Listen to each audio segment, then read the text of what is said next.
how to buy crypto on MetaMask.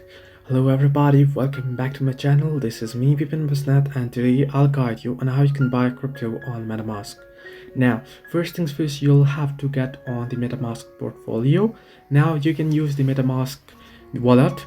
That is the application itself. You can open it up and you wanna head into a particular portfolio, and you can see I'm on the Ethereum main network here.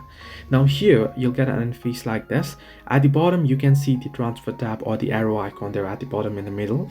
You want to simply tap on it. Once you tap on it, you can see buy crypto with gas option there at the very top. You want to simply tap on buy option. Now it'll ask you to enter in your payment method first. Now you'll have to select your payment method first, and once you do so, you can select the crypto that you wish to buy and go ahead and make the purchase. So however, make sure to connect your payment method there first. So this way you can buy crypto on MetaMask. Hope this helped you. Do like and subscribe, and do not forget to leave a comment down below if you have any further issues.